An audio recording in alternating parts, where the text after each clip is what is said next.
Bonjour à tous, merci d'être avec nous en direct sur France 3 pour la dernière des grandes classiques, la doyenne, Liège-Bastogne-Liège, 105e édition avec le froid, la pluie, des conditions météo difficiles aujourd'hui, on va y venir dans un instant. Évidemment, celui que nous allons suivre tout particulièrement, c'est le Français, le numéro 1 mondial qui est en pleine forme, Julien Alaphilippe, et qui vise un triplé assez fabuleux. Après Milan-San Remo, après la Flèche wallonne, un triplé que seul Eddy Merckx, dans l'histoire du cyclisme, a réalisé. C'était en 1972. Julien qui sera l'un des grands favoris, en tous les cas, de la course cet après-midi. Au total, 256 km, 11 difficultés. Ça va surtout commencer à partir du kilomètre 160. Regardez ce parcours avec les côtes de Stokke, Haute-Levée, à 40 km de l'arrivée, la côte de la Redoute, puis la fameuse côte des Forges et la côte de la Roche au Faucon, qui sera la dernière occasion pour les coureurs de faire la différence. Ensuite,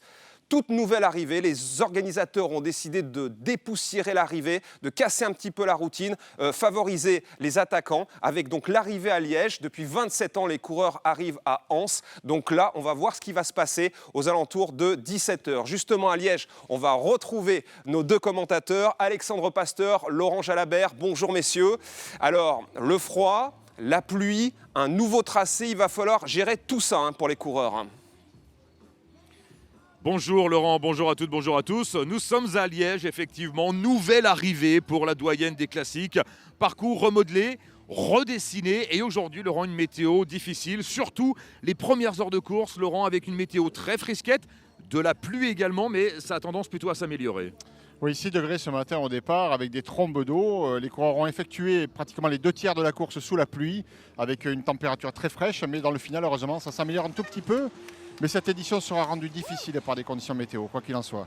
Avec toujours la particularité de Liège-Bastogne-Liège, le relief 11 ascensions, vous l'avez dit Laurent, 11 ascensions qui font de Liège-Bastogne-Liège la classique, l'aller-retour le plus dur du cyclisme international. Surtout le retour à partir d'Aufalise, les 120 derniers kilomètres sont truffés de côtes, et des côtes qui s'enchaînent, qui sont très difficiles.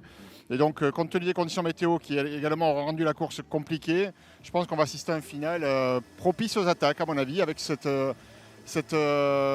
différence par rapport aux autres années, puisqu'on a changé tous les repères. Donc je pense que la côte de la Redoute pourrait cette fois s'avérer peut-être décisive. Voilà, il n'y aura pas de neige, rassurez-vous Laurent, pas comme en 1980 lorsque Bernard Hinault avait gagné une édition épique de Liège-Bastogne-Liège sous la neige.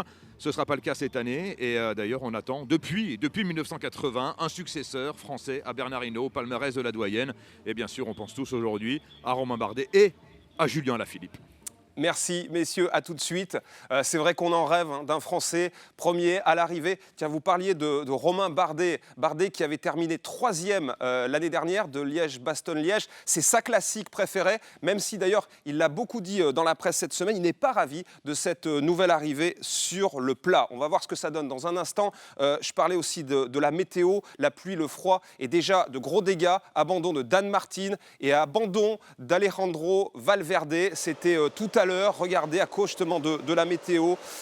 Lui qui vient de fêter il y a 3 jours ses 39 ans, qui est au crépuscule de sa carrière bien sûr, mais qui voulait battre un autre record d'Eddy Merckx cet après-midi avec 5 victoires dans cette compétition. Voilà pour Valverde. Place maintenant donc à la course. On va retrouver Alexandre et Laurent. Et vu les conditions, à mon avis, encore pas mal de surprises qui nous attendent. À vous messieurs.